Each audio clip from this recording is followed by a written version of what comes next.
అయితే మేము కరుణాకర్ గారితో ఒక మాట చెప్పాలి. ఏంటంటే, మనం క్రిస్టియానిటీకి ఎగెనిస్టా, ఇస్లాంకి ఎగెనిస్టా, లేదా క్రిస్టియన్ నేను, ముస్లిం నేను అని పేరు చెప్పి దానికి వ్యతిరేకంగా తదితరమైన వ్యక్తులని హింసించే వ్యక్తులకి మనం వ్యతిరేకమా? మా ఉద్దేశం ప్రకారం మనం క్రిస్టియానిటీని ఏం అనాల్సిన అవసరం లేదు. కానీ క్రిస్టియన్ పేరు చెప్పి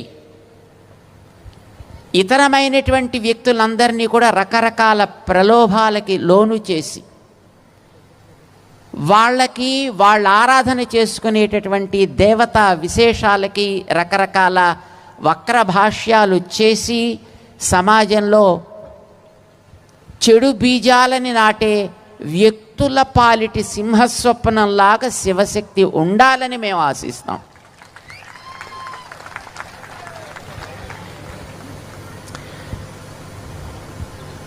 తన మతాన్ని తను పాటించుకుంటూ తన ధర్మాన్ని తను ఆచరించుకుంటూ ఉన్నంత వరకు ఎవరు ఎవరికి హానికరం కారు.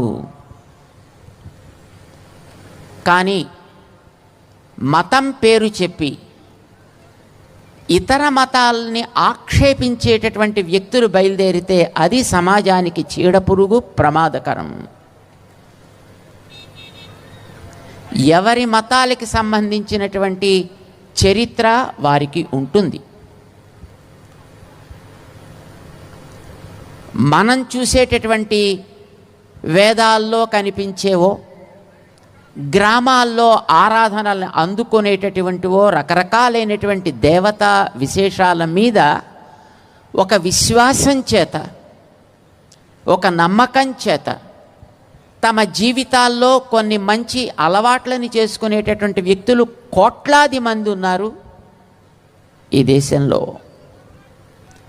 అలాంటి వాళ్ళని, ఆయా వారు ఆరాధన చేసుకునేటటువంటి దేవతలని రకరకాలుగా ఆక్షేపించడం, అవమానించడం అనేటటువంటిది సహించాల్సిన విషయం కాదు. అసలు అలా ఆక్షేపించాలని అనుకుంటే ఈ ఆక్షేపణ చేసే వాళ్ళ మతాల్లోకి వెడితే, అమ్మయ్య కన్యకకి పిల్లలు పుట్టడం ఏమిటయ్యా అని అడిగితే దానికి ఏమిటి సమాధానం? అసలు అలా అడగడం అనేది మన సంస్కారం కానే కాదు. ఇప్పుడు అలాంటి విషయాల్లోకి మన వాళ్ళు ఎప్పుడు కూడా పోరు. నువ్వు ఒక విషయాన్ని నమ్మావు, దాన్ని నువ్వు ఆచరిస్తున్నావు, దాన్ని నీ యొక్క జీవితాన్ని బాగు చేసుకోవడానికి చక్కగా నువ్వు ఆచరించుకుంటూ వెడితే ఎవ్వడికి నష్టం లేదు.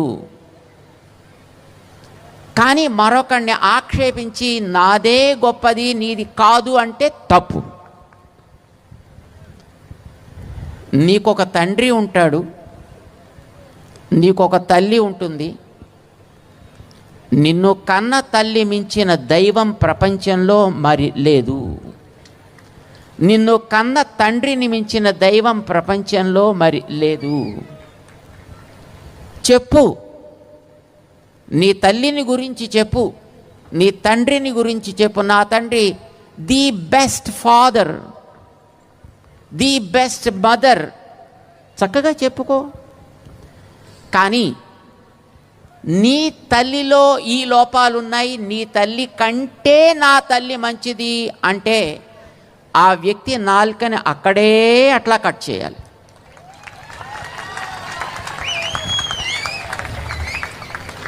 నా తల్లి నల్లగా ఉండొచ్చు, నా తల్లికి అక్షరాలు లేకపోవచ్చు, నా తల్లికి పెద్దగా సమాజంతో పరిచయం లేకపోవచ్చు, కానీ నా తల్లి నా తల్లే. నా తల్లిని మించిన దైవం మరొకటి ఉండదు. నీ తల్లి ఓ మంచి నిగనిగలాడేటటువంటి వ్యక్తి కావచ్చు, డబ్బులున్న వ్యక్తి కావచ్చు, బాగా చదువు ఉన్న వ్యక్తి కావచ్చు, ఓ పెద్ద కార్లు కటార్లు ఉండేటటువంటి వ్యక్తి కావచ్చు. అయినా నీ తల్లి నా తల్లి కాలేదు. నా తల్లి కంటే గొప్పది కాదు. ఈ భావం మన వారందరిలోనూ ఉంది కనుకనే ఈ దేశానికి ఎన్ని మతాలు వచ్చినా ఆ మతాలను ఎప్పుడూ కూడా ఆక్షేపించే ప్రయత్నం చేయలేదు, అవమానించే ప్రయత్నం చేయలేదు. ఒక విశ్వాసం వారిది కనుక నీ విశ్వాసంలో నువ్వు ఉండవయ్యా, హాయిగా బతుకు, నీ పని నువ్వు చేసుకో, నా పని నేను చేస్తా. మనిద్దరం కలిసి మంచి సమాజం కోసం బతుకుదాం. సమాజంలో నువ్వు బ్రతకాలి, నేను బ్రతకాలి, ఇద్దరం కలిసి బ్రతకాలి. ఉండే సమాజం కొంతే. ఆ సమాజంలో ఎదటివాడిని నువ్వు ఆక్షేపించి వాడితోటి దెబ్బలాడుతూ కొట్టుకుంటూ తిట్టుకుంటూ ఆక్షేపించుకుంటూ అవమానించుకుంటూ ఇది తప్పు, ఇది తగదు.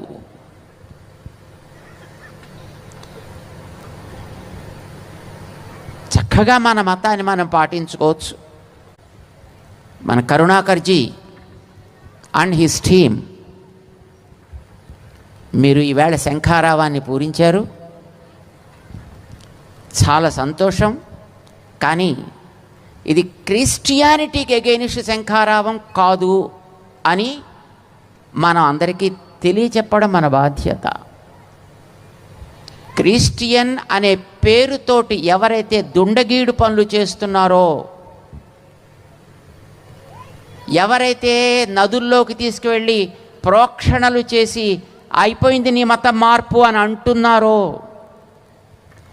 ఎవరైతే రకరకాలుగా నీ దేవతలని నీ గ్రంథాలని వేలు పెట్టి ఆక్షేపించి అపవ్యాఖ్యలు చేసి అవమానిస్తున్నారో అలాంటి వాళ్ళని నిర్మూలించే ఉద్యమం మనది.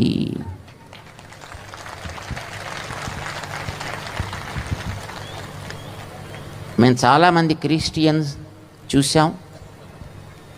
ఎందుకంటే అక్కడక్కడికి వెళ్ళినప్పుడు నిజమైన క్రిస్టియన్ ఎప్పుడూ కూడా ఎవరిని ఆక్షేపించడు, ఎవరిని అవమానించడు, తన ప్రాక్టీస్ ఏదో తను చేసుకుంటాడు. ఈ మధ్య రకంలో ఉండేటటువంటి ఏదో నడమంత్రపు సిరి అంటారే, అట్లాగా మారినటువంటి వ్యక్తులలోనే ఇలాంటి ఒక విశృంఖలమైనటువంటి ప్రవృత్తి మనకి కనిపిస్తూ ఉంటుంది. సరే, అది వీళ్ళల్లో ఉంటుందా వాళ్ళల్లో ఉంటుందా అనేది ప్రశ్న కాదు. ఎవడైతే నా తల్లి నీ తల్లి కంటే గొప్పది, నా తండ్రి నీ తండ్రి కంటే గొప్పది అని కంపారిజన్ చేస్తూ ఎదటి వాళ్ళని అవమానిస్తాడో, see such kind of people must be curbed. అలాంటి వాళ్ళని మనం అణిచేటటువంటి ప్రయత్నం తప్పకుండా చేయాలి. దానికి తగ్గట్టుగా మనని ఎడ్యుకేట్ చేయాలి. జై శ్రీమన్నారాయణ.